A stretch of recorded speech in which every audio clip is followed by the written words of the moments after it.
don't stress your mind. We coming home tonight to you.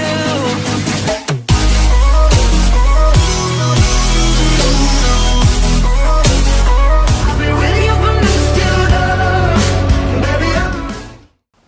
Good morning, I'm Dr. Cesar Climaco, broadcasting from an underground facility in the Philippines. In the last few weeks, we have been talking about coronavirus and the developments in this epidemic, pandemic, or media hype epidemic. The reason I would say that's a media hype is that as of this time, most likely about 100,000 estimated people have the disease or been diagnosed with the disease or presumed to have the disease. And that 100,000 is a very conservative estimate. Most likely, my own estimate, as good as the World Health Organization's estimate, is that maybe 500,000 have it to 1 million. And they're not sick, most of them. But the 100,000 most likely got sick and went to the hospital, and maybe 4,000 died. To put this in perspective, this is the third month that we know of with the coronavirus being in the news. In the United States, about 50,000 people die in one country of heart attack every month. So, with this coronavirus in the news for 2.5 months or 2 months, over 100,000 people, or men, women, died of heart attack in the United States. And I do not see the World Health Organization getting upset, sending $12 billion to combat heart attack that killed about 100,000 people versus 100,000 people sick with the coronavirus and 4,000 dead. But there may be a different problem. Coronavirus versus heart attacks. Now, heart attacks, in my opinion, is a mycoplasma disease. And nobody's talking about masks. Nobody's talking about antibiotics, which can help, like doxycycline. And nobody's talking about quarantine. You get it maybe from shaking hands, from kissing, from whatever. You get mycoplasma from blood transfusions, which they never check for mycoplasma. So, to me, coronavirus is a fear-mongering by the media. But I want to counter some of them.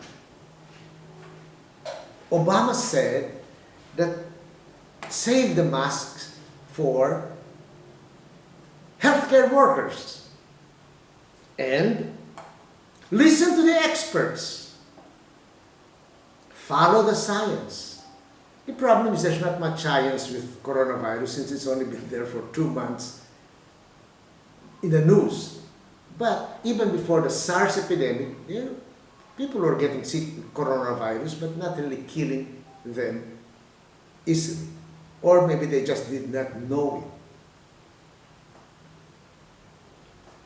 it. And another thing that Obama said, if you're sick, stay home. I wonder where he got that idea. If you're sick, stay home. My feeling is that with this, if there's a coronavirus in the community, when you're not sick, stay home. Why go out and get sick? It seems to me that China is doing very well in containing the coronavirus since they have less cases every day, new cases, compared to Iran, Italy, and South Korea. Iran, they announced there will be no quarantine or quarantine. In China, they quarantined whole provinces and cities. So most likely that helped contain the virus spread. Iran, no quarantine. The number of cases are exploding, including ministers of government. In Italy, they quarantine only some parts of the country. We in the Philippines, we don't have any case of coronavirus of people getting it here. The 3 cases were from China. So I was wondering, should the government quarantine a nation, have a holiday for 2 weeks, just to make sure that nobody gets sick? Or if they're sick here that we do not know of, they can find them, rather than let them walk all around and infect others. Maybe it would be a good idea to give them 2 weeks vacation, and then no more vacation the rest of the year. Close all schools until we can get a handle on this.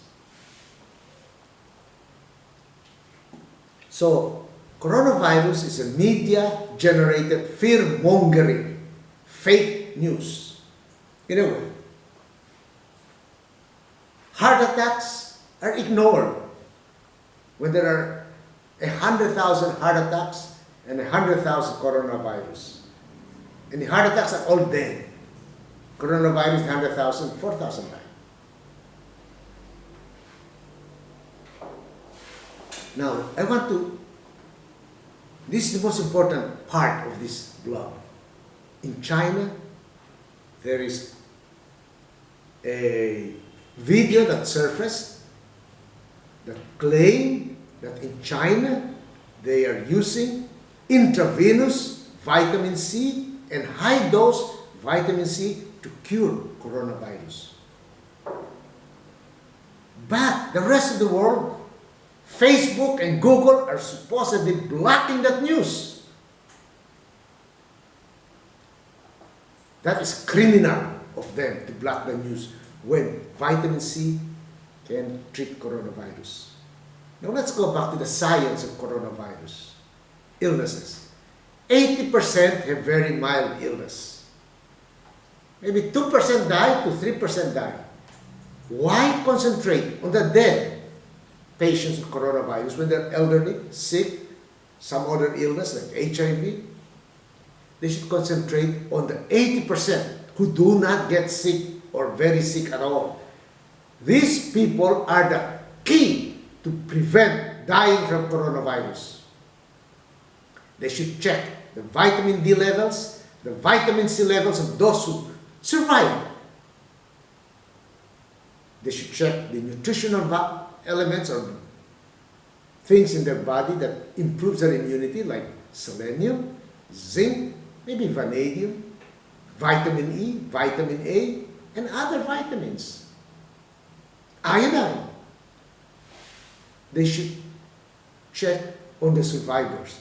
Then, most importantly, they should do the coronavirus test on people who are not sick at all. Say there are 10,000 of them, do the test and the 10,000 are not sick, never got sick. Why? It is very possible that those 10,000, say in Wuhan, who are not sick, never got sick, may have coronavirus. And study them and find out why they never got sick, they do not get sick, they will not get sick, and see what are their nutritional status. That is the key to prevent a pandemic in this world. Now, as I said before in other videos, Indonesia has 2 cases with a population of 270 million people. The Philippines with a population of about 100 million, no locally acquired cases.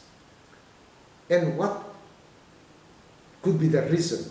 Indonesia, the latitude is 0 or 0.7. The Philippines is 12. China is 22. So the vitamin D level of the people in general are lower in the northern latitudes.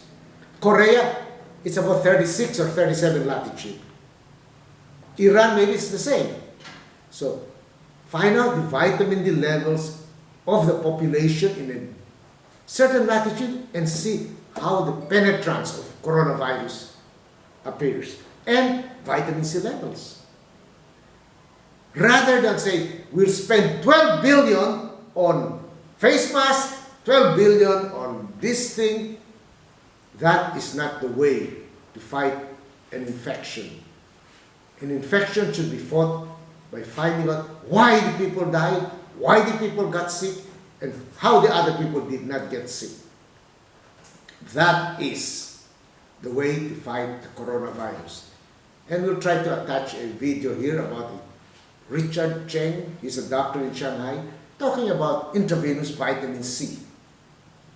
And you can look it up yourself, maybe in YouTube, intravenous vitamin C. But YouTube or Facebook or Google may be blocking the pertinent information. Thank you, and don't forget to subscribe to this video. Hello, this is Dr. Richard Cheng reporting to you from Shanghai, China. Today I'm glad to report to you that the third intravenous large dose vitamin C therapy was approved officially today. And there are a total of 3 such clinical trials, at least, that I know of, that were approved in China. And we are also working with several more hospital groups to get vitamin C large dose IV therapy started, either in a clinical study or clinical use directly. We are also working with some hospital groups to try to get oral vitamin C studies going on, particularly for liposome encapsulated vitamin C. But because oral vitamin C can be more rapidly, more widely used, and to a much larger scale, such as the case of this coronavirus outbreak pandemic. And this is of very significant importance, not only for this one, but also for future viral outbreaks. And we are positive that out of these clinical studies, positive and significant results will come out. And we hope the public will know more and more